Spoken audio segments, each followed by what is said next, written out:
Queridos hermanos, iniciamos la lección divina de este viernes 21 de febrero, viernes de la sexta semana del tiempo ordinario.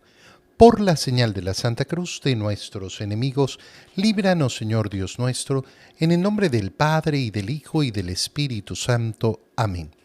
Señor mío y Dios mío, creo firmemente que estás aquí, que me ves, que me oyes, te adoro con profunda reverencia, te pido perdón de mis pecados y gracia para hacer con fruto este tiempo de lección divina. Madre mía Inmaculada, San José, mi Padre y Señor, Ángel de mi guarda, interceded por mí. Continuando en este día viernes con la lectura del libro del Génesis, leemos el capítulo 11, versículos 1 al 9. En aquel tiempo toda la tierra tenía una sola lengua y unas mismas palabras. Al emigrar los hombres desde el oriente, encontraron una llanura en la región de Sinaar y allí se establecieron. Entonces se dijeron unos a otros: vamos a fabricar ladrillos y a coserlos. Utilizaron pues ladrillos en vez de piedras y asfalto en vez de mezcla. Luego dijeron: construyamos una ciudad y una torre que llegue hasta el cielo para hacernos famosos antes de dispersarnos por la tierra. El Señor bajó a ver la ciudad y la torre que los hombres estaban construyendo y se dijo: son un solo pueblo y hablan una sola lengua. Si ya empezaron esta obra, en adelante ningún proyecto les parecerá imposible. Vayamos pues y confundamos su lengua para que no se entiendan unos con otros. Entonces el Señor los dispersó por toda la tierra y dejaron de construir su ciudad. Por eso la ciudad se llamó Babel, porque ahí confundió el Señor la lengua de todos los hombres y desde ahí los dispersó por la superficie de la tierra. Palabra de Dios. Tenemos que recordar siempre en la lectura del libro del Génesis, sobre todo en estos primeros capítulos del libro del Génesis, qué es lo que estamos leyendo. Y es importantísimo porque si no surgen preguntas que no van a tener ninguna respuesta. No van a tener ninguna respuesta, ¿por qué? Porque no pretendían dar un tipo de respuestas que a veces la gente está pretendiendo sacar del libro del Génesis. El libro del Génesis no es un libro de historia, no es un libro de ciencias naturales, es palabra de Dios que nos quiere transmitir verdades teológicas. Y entonces van a haber verdades teológicas importantísimas en el episodio que acabamos de leer. Un episodio que es bastante conocido, el episodio de la Torre de Babel. Esa Torre de Babel donde se dispersan las lenguas. ¿Qué es lo que tenemos que darnos cuenta y cuáles son las preguntas fundamentales que tenemos que hacernos? Toda la tierra tenía una sola lengua y unas mismas palabras. Una sola lengua. Ese pueblo que ha sido salvado, ese pueblo que ha comenzado a formarse a partir de la salvación a través de Noé, tiene lógicamente una sola lengua. Al emigrar los hombres desde el oriente, se habla de esta migración desde el oriente, encontraron una llanura en la región de Sinaar y allí se establecieron. Estamos hablando de hechos históricos. No estamos hablando de hechos históricos, estamos hablando de cómo el libro del Génesis nos va a transmitir esa verdad teológica. Y entonces la pregunta fundamental, pero ¿y dónde estaban? ¿Y cómo es esto? Porque la historia nos cuenta otra cosa. No tenemos pretensión de que el libro del Génesis nos cuente la historia de la humanidad. Eso es responsabilidad de la ciencia histórica, eso es responsabilidad, lógicamente, del estudio histórico. ¿Qué se dicen los unos a los otros? Vamos a fabricar ladrillos. Se ve el progreso de la humanidad. Dejaron de usar piedras y usaron ladrillos y asfalto en vez de mezcla. Y entonces se dicen: construyamos una ciudad y una torre que llegue hasta el cielo. ¿Para qué? Para hacernos famosos. Es decir, que aquí aparece la finalidad de lo que se está pretendiendo hacer. ¿Cuál es la finalidad? Hacernos famosos. para que cuando nos dispersemos por la tierra tengamos esa fama, nos hayamos hecho la fama. Piensa un poquito lo importante que es esto en el mundo en el que vivimos hoy, donde tantos pretenden que el sentido de la vida, el sentido de la existencia sea únicamente este: ser conocido, ser un influencer, ser apreciado por los demás, tener seguidores, hacerme en definitiva famoso. ¿Qué ocurre? El Señor baja a ver la ciudad y la torre. ¿Y qué es lo que se dice? Son un solo pueblo y hablan una sola lengua. ¿Tiene esto algo de malo? ¿Algo de negativo? No, en esencia no tiene nada de negativo. ¿Qué pasaría si en el mundo habláramos todos una sola lengua, si fuéramos un solo pueblo? Bueno, no, en esencia no hay nada negativo. Fíjate lo que continúa diciendo el Señor. Si ya empezaron esta obra en adelante, ningún proyecto les parecerá imposible. ¿Y entonces qué? ¿Acaso Dios se niega al progreso de la humanidad? ¿Acaso no tenemos que realizar el progreso de la humanidad? ¿Acaso estaba mal pasar de la piedra al ladrillo? No, no es esto lo que quiere transmitir el libro del Génesis. Entonces tenemos que preguntarnos, ¿qué es lo que ve mal el Señor? ¿Por qué? ¿Por qué en adelante no les parecerá imposible ningún proyecto? Bueno, ¿y qué tiene de malo que no vean imposible ningún proyecto? Vamos a confundir su lengua para que no se entiendan unos con otros, para que no estén entonces unidos. Y la pregunta es facilísima entonces, ¿por qué? Porque el Señor no ve con agrado esto. Fíjate cómo lo vamos a lograr entender. Vamos a entender el tema de la Torre de Babel a la luz de la venida del Espíritu Santo. Porque así como en Babel se confunden las lenguas, se dividen las lenguas, ¿qué va a ocurrir el día de Pentecostés? El día de Pentecostés el Espíritu Santo se va a manifestar con lenguas de fuego. ¿Y qué es lo que le va a permitir hacer la acción del Espíritu Santo a los apóstoles? Hablar, predicar el Evangelio y que sean escuchados por personas de distintas lenguas. Y entonces, ¿dónde tenemos el deseo de unidad que quiere el Señor? En la fe, en la predicación del Evangelio, en ser efectivamente una sola iglesia, un solo pueblo de Dios. Y esto va a ser fundamental en la constitución de la nueva alianza. Por eso vemos con mucho pesar y con mucha tristeza cómo efectivamente los cristianos se dividen y cómo aquellos que dicen creer en Cristo no logran vivir en esa unidad de la única iglesia. Y entonces, ¿qué es lo que podemos contraponer a esto? Bueno, podemos contraponer el humanitarismo. Fíjate bien, porque esta es una idea muy profunda y muy presente en nuestros tiempos. La idea de querer lograr la unidad de la humanidad, basados solo en el humanitarismo, basado solo en la idea de que nuestra hermandad depende de que somos seres humanos. Este es el deseo de Dios, que reconozcamos que somos todos seres humanos o que nos reconozcamos como hijos de Dios, que nuestra unidad no esté basada solo en la humanidad. Para profundizarlo todavía más, fíjate con mucha atención cómo desarrollamos nosotros el amor al prójimo. El amor al prójimo se desarrolla a partir del amor a Dios.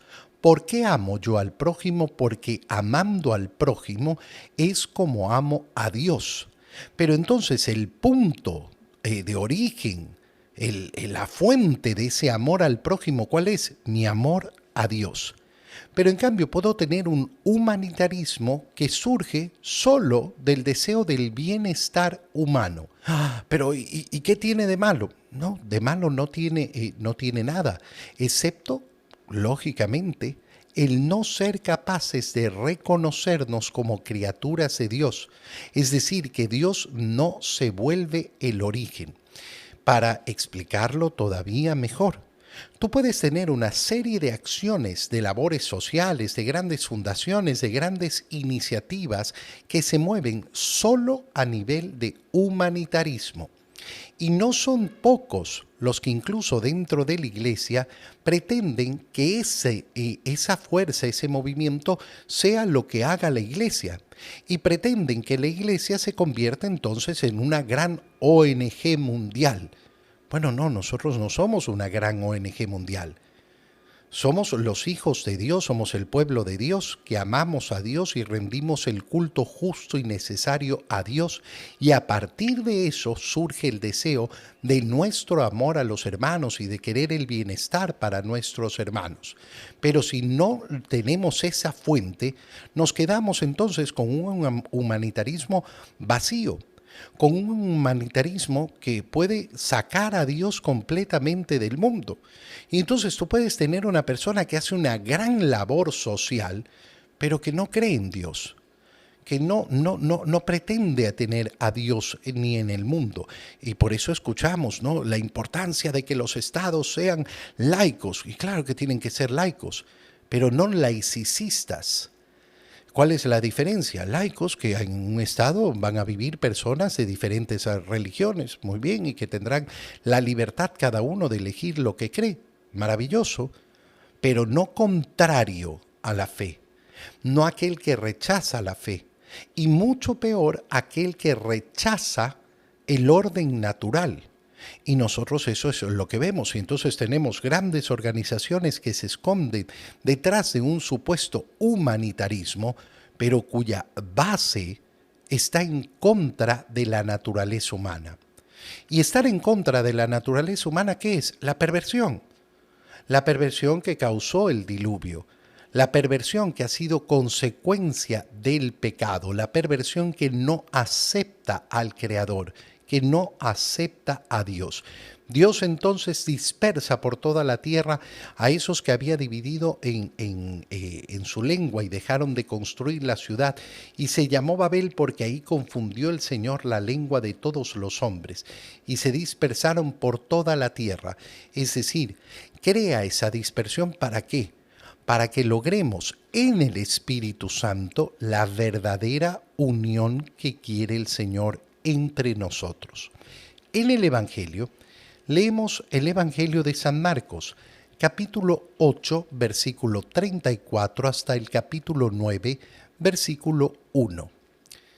En aquel tiempo Jesús llamó a la multitud y a sus discípulos y les dijo: El que quiera venir conmigo, que renuncie a sí mismo, que cargue con su cruz y que me siga. Pues el que quiera salvar su vida, la perderá, pero el que pierda su vida por mí y por el Evangelio, la salvará. ¿De qué le sirve a uno ganar el mundo entero si pierde su vida? ¿Y qué podrá dar uno a cambio para recobrarla? Si alguien se avergüenza de mí y de mis palabras ante esta gente idólatra y pecadora, también el Hijo del Hombre se avergonzará de él cuando venga con la gloria de su Padre entre los santos ángeles. Y añadió: Yo les aseguro que algunos de los aquí presentes no morirán sin haber visto primero que el reino de Dios ha llegado ya con todo su poder. Palabra del Señor. Tenemos que contextualizar el Evangelio que acabamos de leer recordando lo que leíamos ayer. Cómo llegados a esa zona de Cesarea de Filipo, el Señor pregunta a sus discípulos, ya les pregunta en el camino: ¿quién dice la gente que soy yo? Y ya escuchamos ayer la cantidad de respuestas absurdas que daba el mundo. Y después les pregunta: ¿y ustedes? Pedro toma la palabra y dice: tú eres el Mesías, que quiere decir el Salvador. Y el Señor les ordena no decirlo a nadie. Perdón. En ese momento se produce el primer anuncio de la pasión. El Señor explica, nos dice el Evangelio de San Marcos, con total claridad cómo va a ser entregado a muerte, es decir, cómo va a padecer y cómo va a resucitar. Con esto, lo que ha hecho es explicarles en qué consiste ese mesianismo, cómo se va a realizar la salvación a través de su pasión, de su muerte y de su resurrección. Pedro no ha querido aceptar esto. Lo ha llevado al Señor aparte y le ha dicho, no, no, no, esto no, no. ¿Y qué le ha dicho Jesús? Apártate de mí, Satanás, porque tú juzgas las cosas de acuerdo no al pensamiento de Dios, no a la lógica de Dios, sino a la lógica del mundo. Y entonces el Señor continúa a partir de aquí, continúa viendo cuál es la lógica de Dios, que es muy contraria a la lógica del mundo. ¿Y cuál es esa lógica?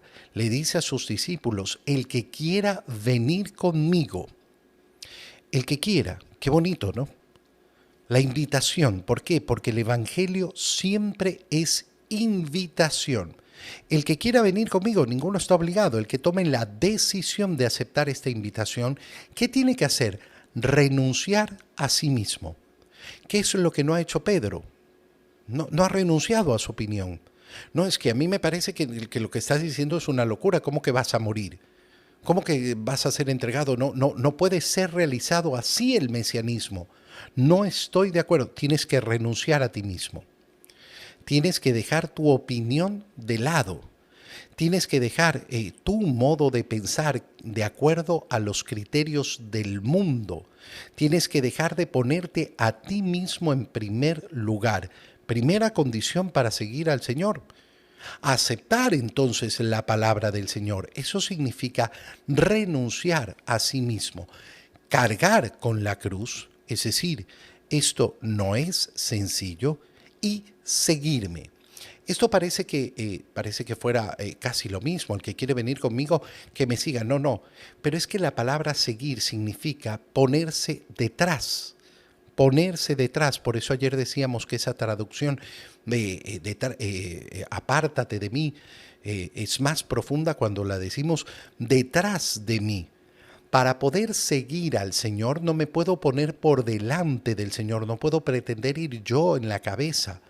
Tengo que ir detrás de Él.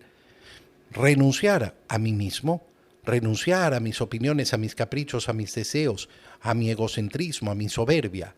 Renunciar a mis pecados, renunciar a mis deseos, a mis ganas. Cargar con la cruz, que implica lógicamente un gran esfuerzo.